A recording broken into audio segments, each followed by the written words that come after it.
Welcome to Parlor Talks. If you're an owner or manager of a label, folding carton, flexible packaging, or corrugated packaging printing company, this podcast is for you. We'll dive into the latest trends, innovations, strategies, and best practices shaping the package printing industry. Welcome to Parlor Talks. I'm Kaylee Vandewater, Associate Content and Online Editor for Packaging Impressions, and your host for today's episode. I'm really excited because I have three guests today from the flexible packaging industry, and we're celebrating Women's History Month.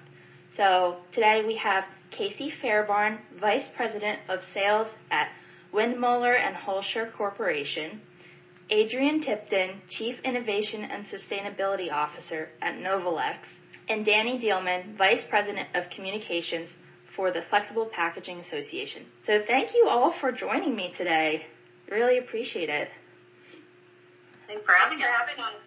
Absolutely. So, as you know, as we mentioned, we're celebrating Women's History Month, and I really want to hear about your journeys through the packaging industry as a woman.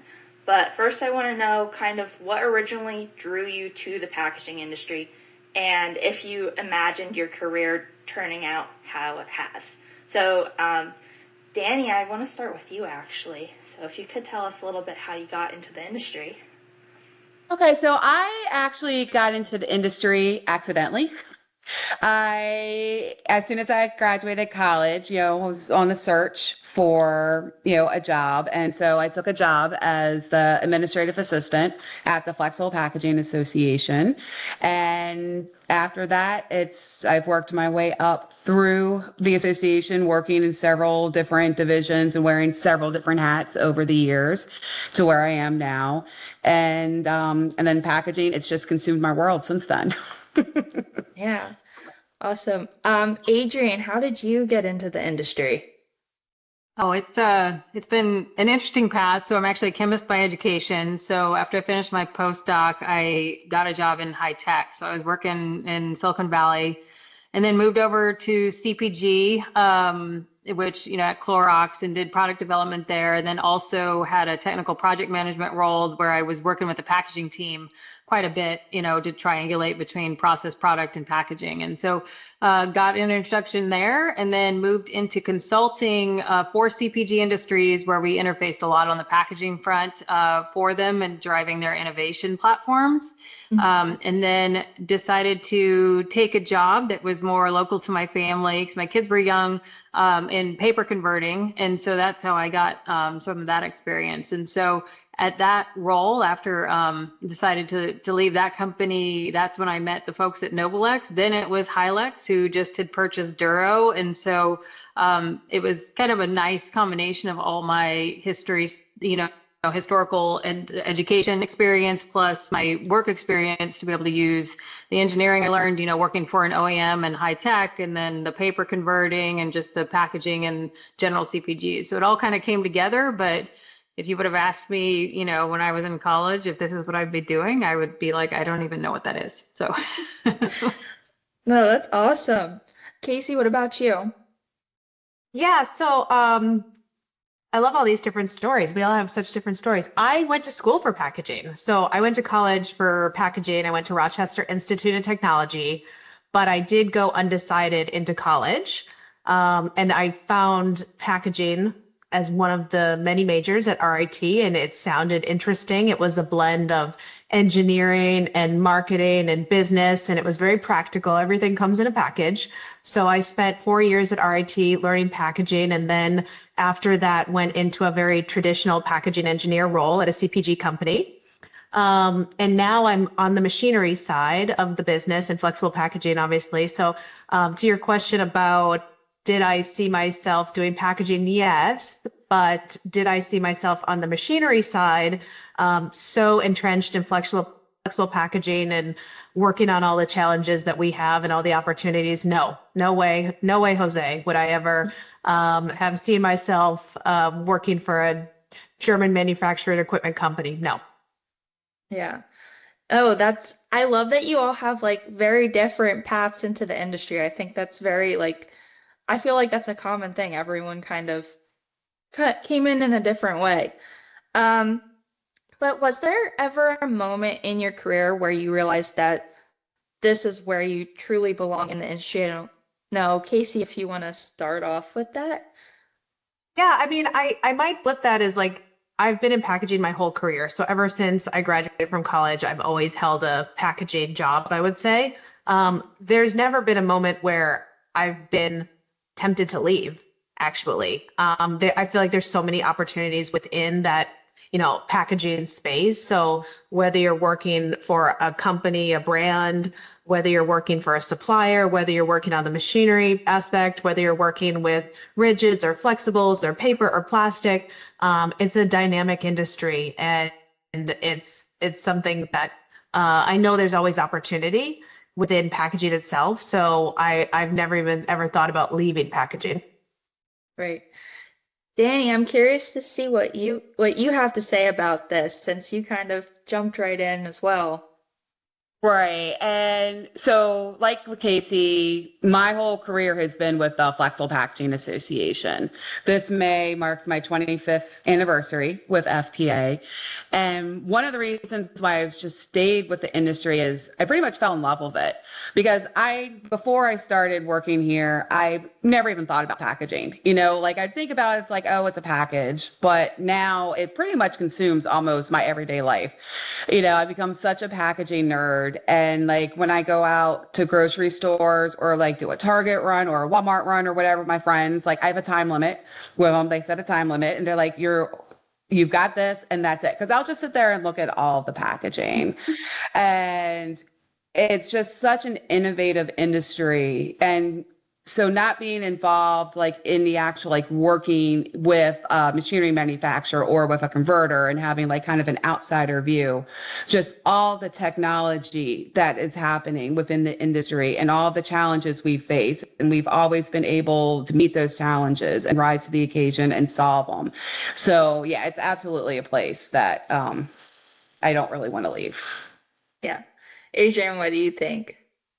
Yeah, I mean, I've definitely fallen in love with it, especially at Novolex. And, Novolex is just a great place to work. And I think they're also very passionate about giving people the tools to be successful in their jobs, as well as really, being advocates and promoting women in the industry. So really love that. But I think, when I was first, entertaining the job, and it was at the time they were just Hylex and they had engaged me, and knowing that they were probably going to be purchasing Duro, so they were looking for someone that could drive their product development. I was like, I just don't think I can get my head around a paper bag. I mean, nor should I, because that would be bad. But I just think the in general, just it was like, wow, plastic bags and then paper bags, it's not really that sexy when you're used to working like in consumer facing goods and that kind of stuff. But then when I got into the chemistry behind it and the actual technology behind it, I mean, there's a lot that goes into the resin development behind paper, plastic bags, how we can recycle them, B, you put recycled content in them. That's not an easy thing to do. And then on the paper bags, I mean, the challenges with inks and adhesives and the sustainability component and recycled content or not, and the strength of the bag. I mean, there's just so many things that I could talk about forever about paper bags and plastic bags. And then there's a whole food contact packaging when we continue to buy other companies and just expanded into the rigid space as well. So we weren't just about flexibles. And so again, just a lot of opportunities to learn and grow and expand. And so we have a pretty broad portfolio. So it's just made it really fun and really engaging. And so I don't know, I can't really imagine doing something else at this point, but you never know. Right.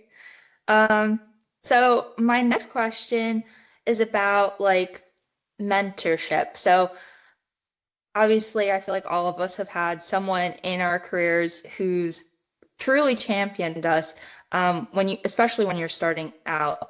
So Adrianne, I kind of want to hear like about who's championed you in your career, like especially as you started out, and why did that support matter for you? I would say first and foremost, my dad. I mean, he was a strong mentor. I don't know if he, really knew how much, but he's actually a school principal, school administrator, and he just always knew the right things to say to kids and to teachers and to just in certain, and he was very patient. And so, always thinking, what would dad do? Like, what would dad say in this situation? Because I'm not really patient. I don't always know the right thing to say. So I think it was just, trying to take, some lessons from him and how he really was able to conduct himself in, environments where, you got kids doing one thing, junior high school kids, they can be pretty dynamic, plus the parents involved. And so, it was good learning to watch him and understand that. And I think, throughout the course of my career, I think watching different leaders and taking, and trying to understand, okay, what is it about them that, really compels me? Like our CEO he's very driven and very passionate because of what he believes in about our company, right? And how, his focus on the employees. So just things like that I try to capture from each of the leaders that I've had, and also, what not to do, right? So I've had some leadership that hasn't been that great over the course of my career. And it's like, okay, just note to self, don't do that because it doesn't go over well. So I think that's kind of how I've approached like the overall mentorship. Yeah. Awesome. Kasie, who's been someone who's championed you in your career, and why did that matter? Yeah, that's I feel like I'm sitting here thinking I've got a lot of people, but I think there's some that have been formal and informal. And on the informal front, I started early in my career at Unilever, and I was when I think back to that experience, I was surrounded by women, like awesome women. I just happened to work with a lot of women, and Slav, Mary, Wendy, Jody, Kim, Lisa, I remember everybody's name. I think about you guys all the time. They taught me how to do what I do today in some ways, right? They surrounded me with love. They helped me as a younger person. They were moms. Many of them were mothers, and I was having my first child, and seeing how they managed the workload and motherhood and all that. So that was some kind of like informal mentorship where I was just surrounded by a amazingly strong group of women. But then also I've had more formal mentorship. I was fortunate enough to work for a female-owned company when I was at Paxis with Deanne Dodrell, watching, her run a company, and also being able to sit with her and talk about my career development and what was important to me and how you get there, and the challenges that she's faced and the challenges that I still face, and looking at that also from an optimistic point of view is like things have gotten better in so many ways for women, which is amazing. And I also want to highlight the mentorship for men. I've had amazing mentorship for men as well in my career. I would say Andrew Wheeler, who is he's my manager, but he's also our boss here, and our president. He's helped me in so many ways understand, what I'm good at, what my superpowers are, leaning into myself and just being me, and how that's needed in sometimes, especially machinery, a male-dominated industry for sure. The machinery aspect of flexible packaging. So informal mentors that I've had. Shout out to the women and the men, and even as this week, I had somebody reach out to me and ask if I would help mentor them, and you have to find ways to give back as well. So people out there who are, you've got to reach down and pull people up. And so people like Adrianne and Dani, like I'm sure that they are mentoring other people, and that's amazing. And we need to give a lot of props for making time to do that, because there's not a lot of time in the day, but it's very important. Yeah. Dani, can you talk a little bit about who's championed you in your career? Yeah, well, I've had many different mentors throughout the years, but I would say probably the top two influential mentors I've had were actually the previous president CEOs of FPA, both Marla Donahue and then Allison Keene, who were in their times both forces of nature. They were really out there, especially with the packaging industry being a fairly, male-dominated industry. They were pretty much trailblazers. And they made their voices heard. They did not shrink back. I mean, they, met head to head with any challenge that they faced. throughout their careers here. And both of them really took me under their wing, especially joining on, just after college. I didn't know what I really wanted to do or what I was going, what my path was going to be. So they really helped me focus. And it's a leadership, it's a learning opportunity. It's continuously learning. You figure out, what worked for you, what you liked, and then trying to mimic that for other people. And there's also, some failures along the way, but you learn from that and just get better throughout the years. So, but yeah, they were two of the most influential mentors I've had to date. Printing United Alliance is the leading member-based printing and graphic arts association in North America, with over 70 years of history and more than 20,000 members worldwide. We're here to support printing professionals like you with the tools, resources, and information you need to grow your business, sharpen your skills, and expand your network. Whether you're a printer, supplier, student, or educator, we've built our community to serve everyone who's passionate about the future of print. An Alliance membership is a smart, cost-effective way to stay current on the latest trends, connect with industry leaders, and give your business the competitive edge it deserves. Head over to printing.org/membership to learn more about the memberships we offer. Let's move the printing industry forward together. Awesome. So actually, you and Kasie kind of teed me up really nicely for my next question about how flexible packaging has traditionally been a very male-dominated space. So what changes, Dani, I want to start with you. What changes have you seen for women over the course of your career, and where is progress still needed?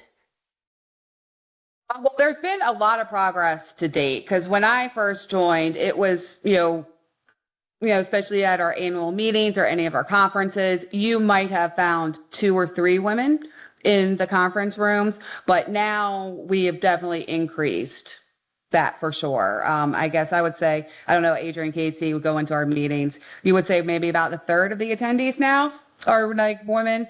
So we're definitely seeing more women, getting involved in the industry and with more education. And then we have our Emerging Leadership Council, who is working with the students and our academic members, trying to help recruit, more, students and women into the industry. So, that's always going to be an increasing, challenge for us. But I mean, we're definitely making strides in that direction for sure. Right. Adrianne, what do you have to add to that? Yeah, I would say, to Dani's comment on the Emerging Leadership Council, which Kasie and I served on together. I remember, sitting in the room, and there's about 40 plus members in there. And I'd say we're about half female in there, which was, surprising. And then Kasie and I are also on the board. And I would say, probably 20 to 30% women in there. Whereas when I had first been to one of those, I think I was like one of 2 or 3 in there. So we're definitely seeing an increase in the flexible packaging area of women coming in. And I would say on the, so I manage, the product development teams, and on the resin side of the business for us, on my flexible side, I would say I'm over half female in those product development teams, which is kind of interesting. And it wasn't because I tried to hire women; it was because they were the best people for the job. So It was kind of exciting to see that trend moving there. Yeah, Kasie, what do you think?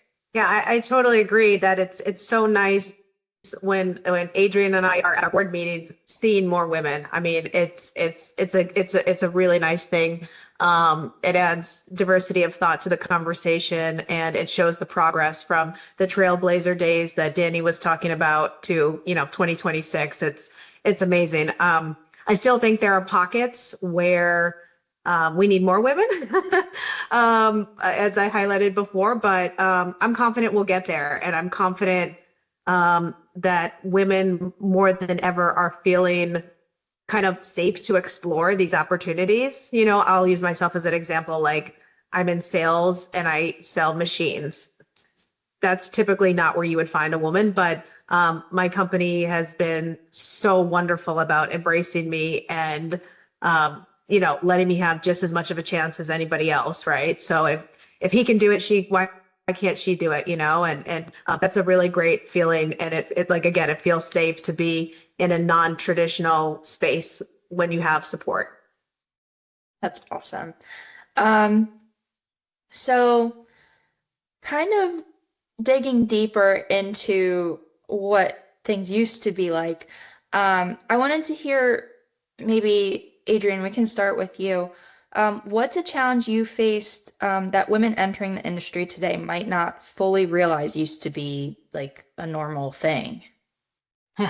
So when I started in high tech, also I've been in, pretty male dominated industries, with the exception of Clorox, that was, pretty diversified. But in high tech, especially, and that was an equipment manufacturer actually who I worked for as a process engineer, very male dominated. And in fact, a lot of our customers culturally from overseas were not highly supportive of women doing these types of jobs. So there were certain customers that I literally was not allowed to present in front of her. Well, I opted out because I didn't think it was good for the business, because you could see that they absolutely were not interested in anything I had to say because I was a female.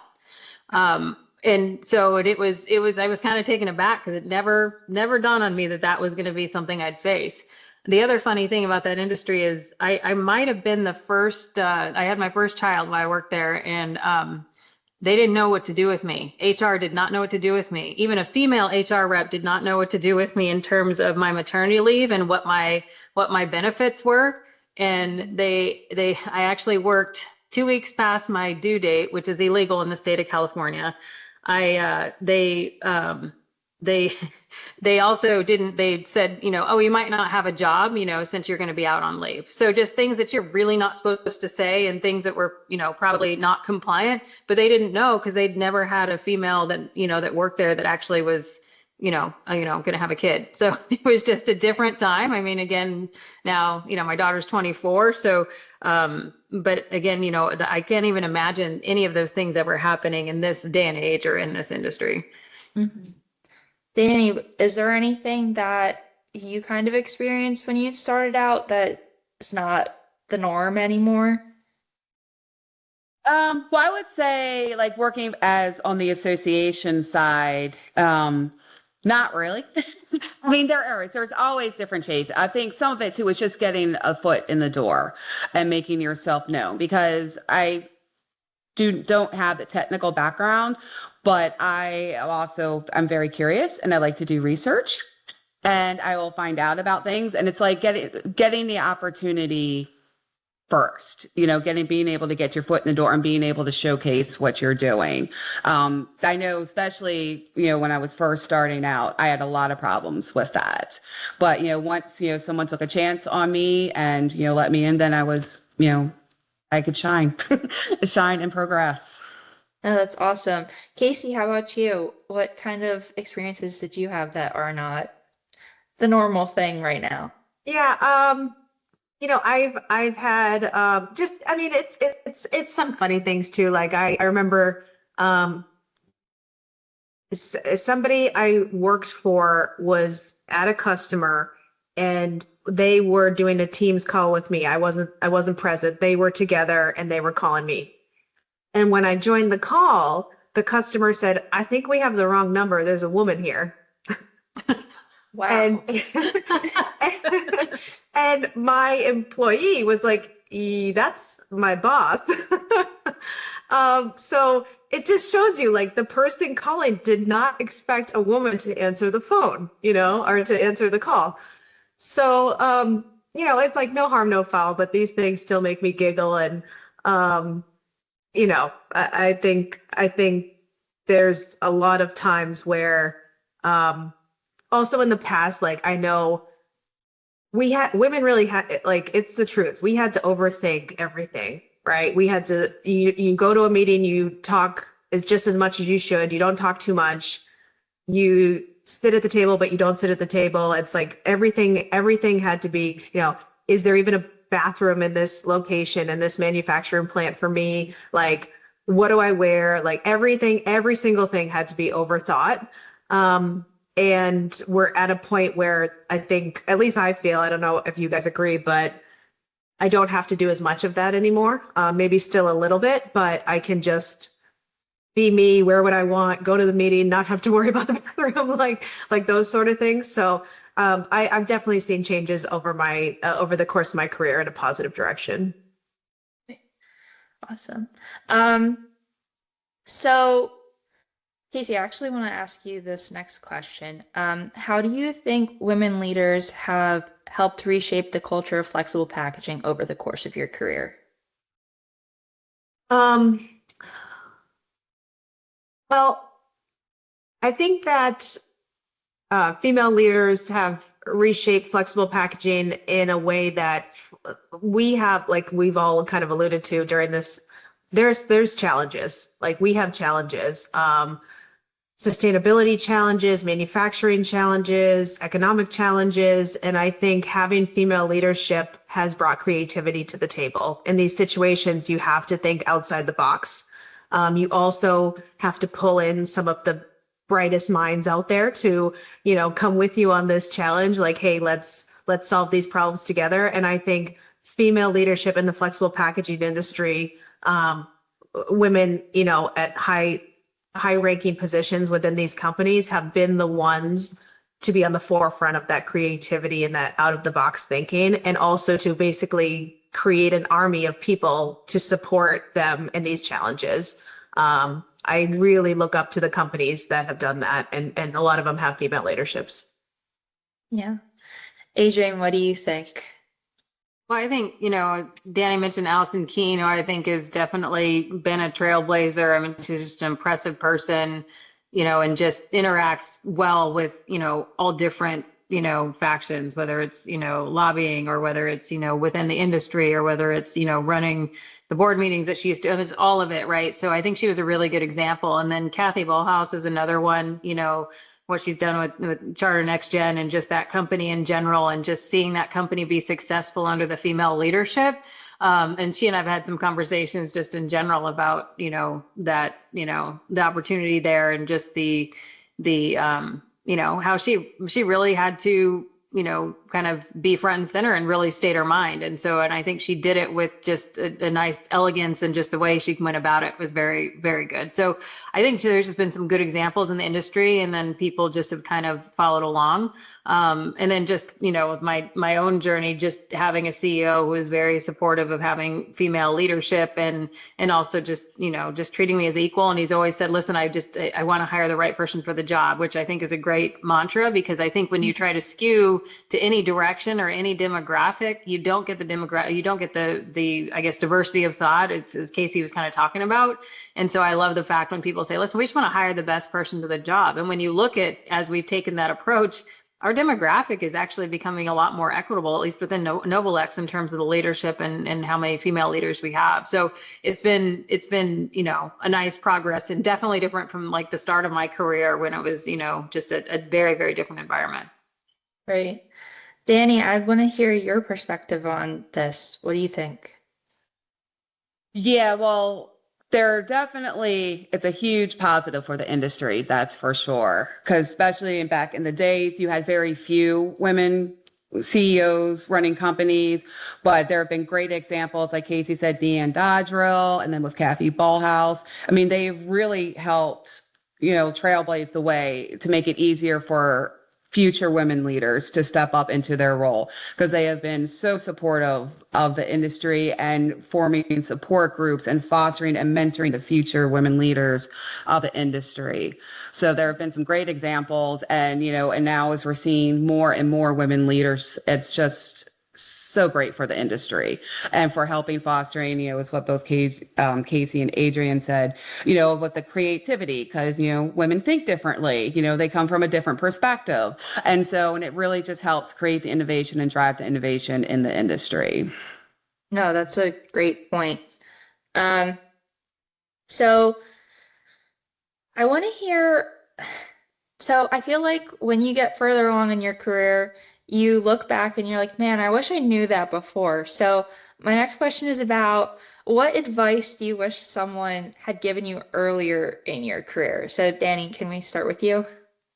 Jeez. It's to put you on the spot. Yeah, I know, right? I'm sure there's a lot of things, but I guess the main thing would be yourself.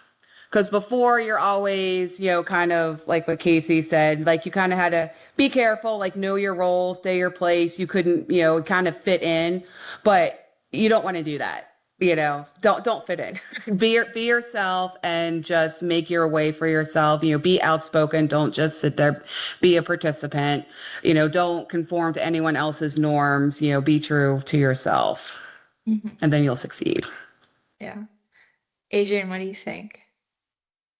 So I think there's been a couple pieces of advice that came, throughout my career, but if I would have known that out in the gate, and I've also told my kids this too as they start, and one of them is perception is reality, right? So it doesn't matter whether the feedback you get or what people say, is actual fact and you think it happened differently. What matters is the perception that you're giving, out by whatever those actions are, and just try to figure out what the core of that is and try to modulate around that. Because I think people tend to, respond to things, especially now that we're more on email or messaging or, that kind of thing.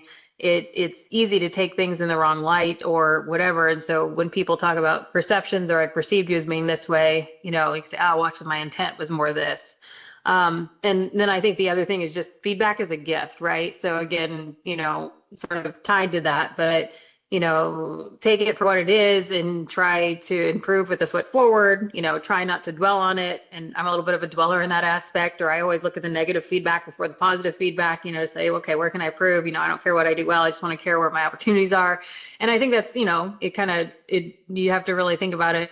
Okay, what can I do with this to just make things better and try to take it as a gift. So those are kind of the two things that that I think learning earlier, I think would have been really helpful for me. Oh, that totally makes sense. Kasie, what advice would you have wanted earlier in your career? I think I might have two, but if that's okay. I would say to not be afraid, to not be so afraid. I think sometimes I was really afraid to upset somebody or say something or switch companies or ask for more money or whatever it is. And probably I wish I could go to my younger self and say, don't be so afraid, don't be so afraid.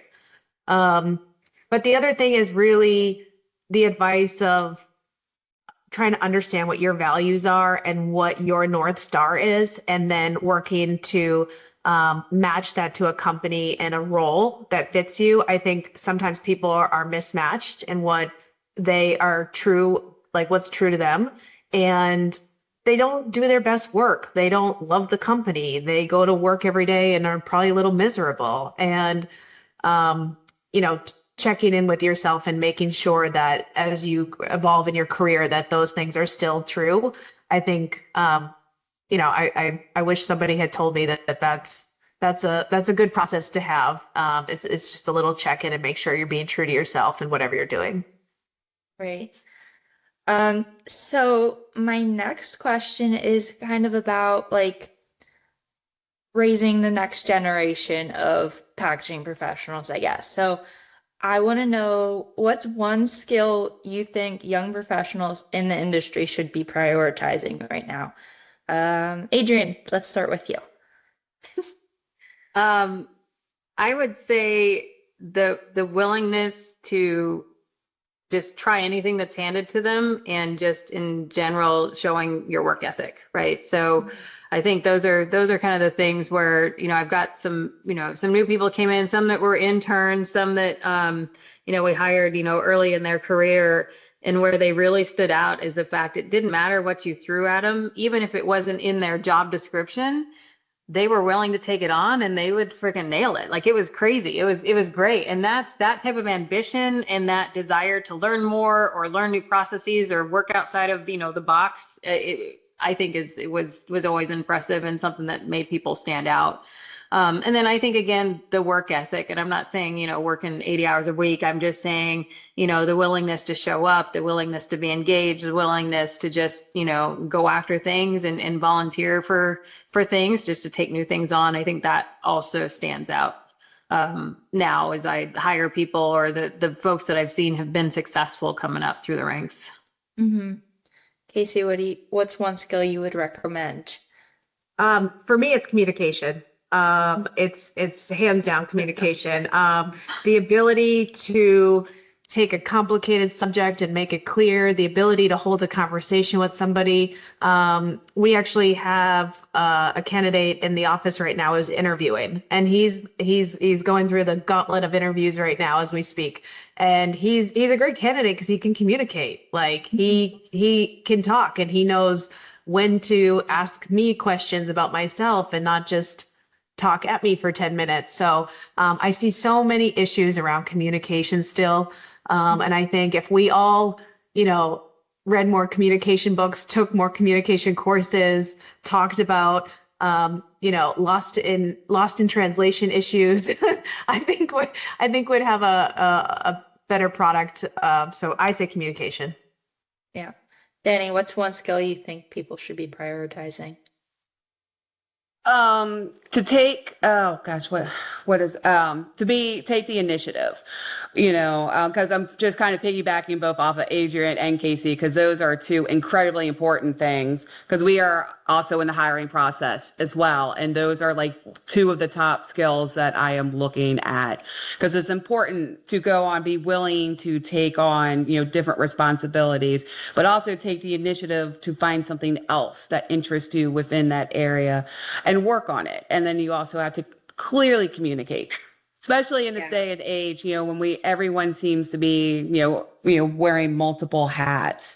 It's important, to communicate like your needs and also the needs of your employer, and working and weaving in. So I guess also time management and is also a critical skill as well, because, we're all wearing multiple hats, and you have to be able to navigate that clearly, but also be willing and to participate in the different activities that your job is wanting you to participate in, and find your own activities that you would like to do within the organization.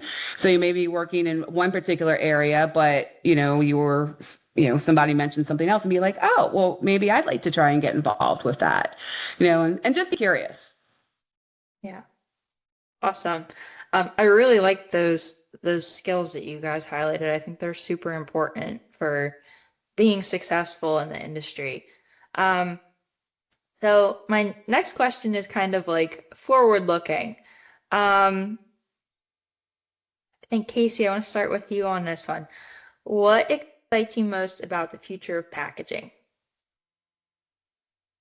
Ooh, so much. I'm really passionate about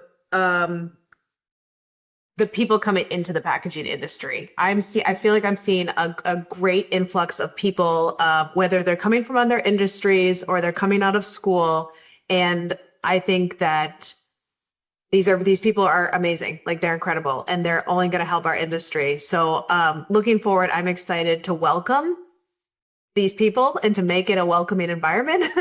And to, sometimes when people enter industries, it's hard, like, what do you know? You came from someplace else. But I think we really need these people, and I'm glad they're here. I'm glad they signed up for, solving problems, and I look forward to welcoming them. Awesome. Adrianne, what excites you about the future of packaging?